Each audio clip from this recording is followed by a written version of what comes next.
Assalamualaikum warahmatullahi wabarakatuh. Alhamdulillahirabbil alamin.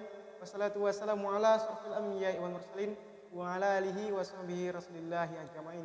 Puji syukur marilah kita panjatkan kehadirat Allah Subhanahu wa taala yang mana Allah selalu memberi kita rahmat dan anugerahnya kepada kita semua sehingga alhamdulillah kita telah dapat melaksanakan aktivitas seperti biasanya. Semoga kita selalu berikan perlindungan kesehatan untuk melaksanakan aktivitas dan ibadah seperti biasanya. Salam dan salam tidak lupa kita hadiahkan kepada junjungan Nabi Muhammad SAW yang mana beliau telah membawa umatnya dari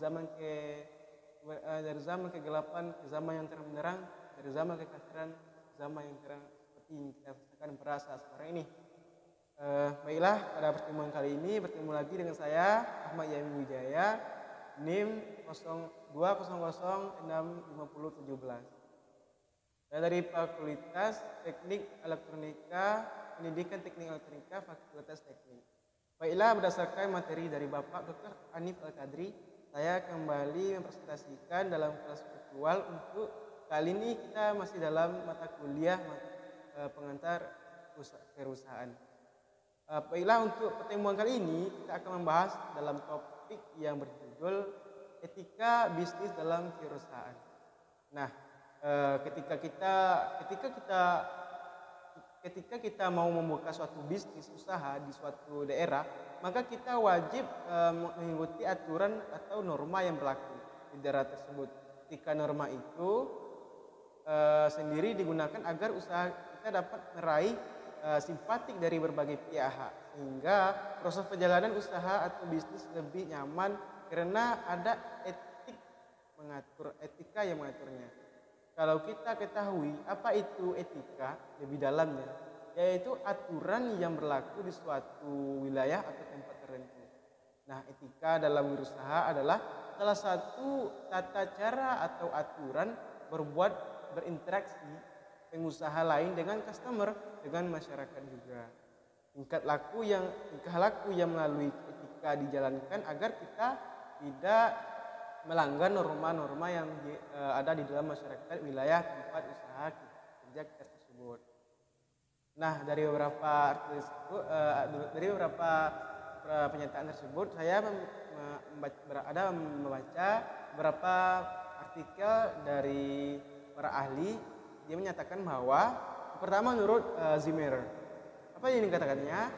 Menurut Zimmerer, etika bisnis adalah suatu kode etik pengusaha berdasarkan nilai-nilai moral dan norma yang menjadikan tuntunan dalam membuat keputusan dan memecahkan persoalan-persoalan yang dihadapi.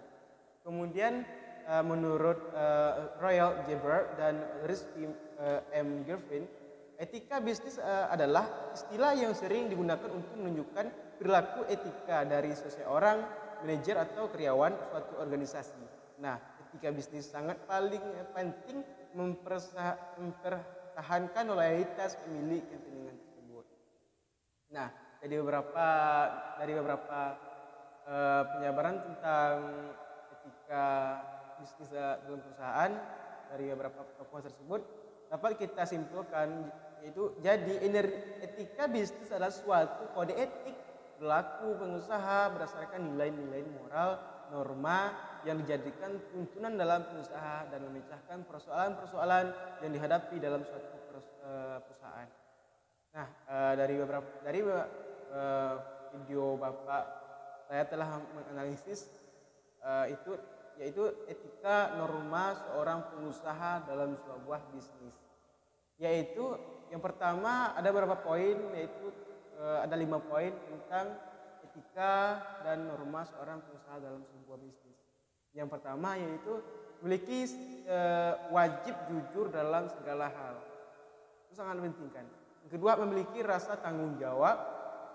Nah, tanggung jawab terhadap segala macam produk yang kita jual.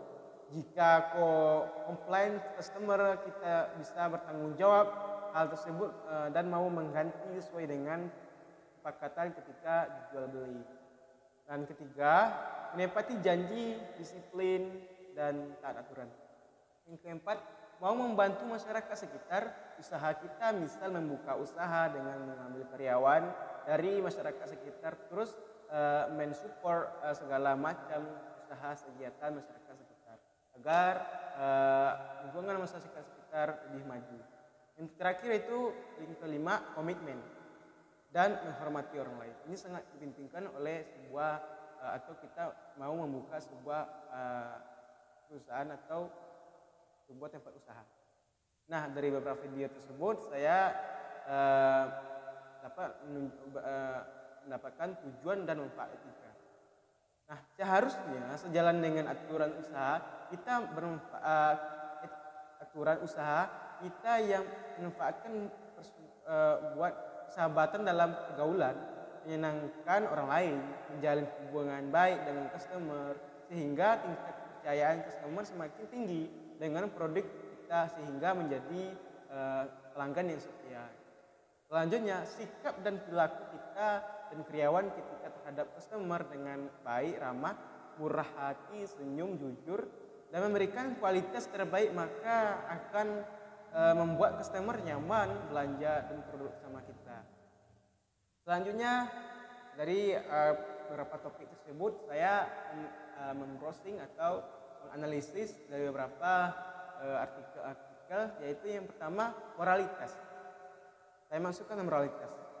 Moralitas, apa itu moralitas? Moralitas adalah pedoman yang dimiliki individu atau kelompok mengenai apa itu benar dan salah, atau baik dan jahat. Nilai-nilai yang moral biasanya diekspresikan sebagai kenyataan yang mendeskripsikan objek-objek dan ciri-ciri objek sebagai semacam kejujuran itu baik dan ketidakadilan itu adalah buruk. Nah, standar moral pertama kali terhadap ketika masa-masa anak-anak dari keluarga, bermain dengan teman, pengaruh kemasyarakatan seperti ketika ke masjid, mengaji, bersekolah, menonton televisi, membaca majalah, mendengarkan musik dan pergaulan lainnya dan menyangkut sebuah aktivitas yang menyangkut kebaikan. Itu semua agar etika kita terjaga dan lebih baik ke depannya. Nah, dari beberapa poin tersebut dapat saya dapatkan yaitu hakikat standar moral. Ya, hakikat standar moral yaitu yang pertama, standar moral berkaitan dengan persoalan yang kita anggap akan kerugian secara serius atau benar-benar akan menguntungkan manusia. Yang kedua, standar moral tidak dapat ditetapkan atau diubah oleh keputusan dewan otoritas tertentu.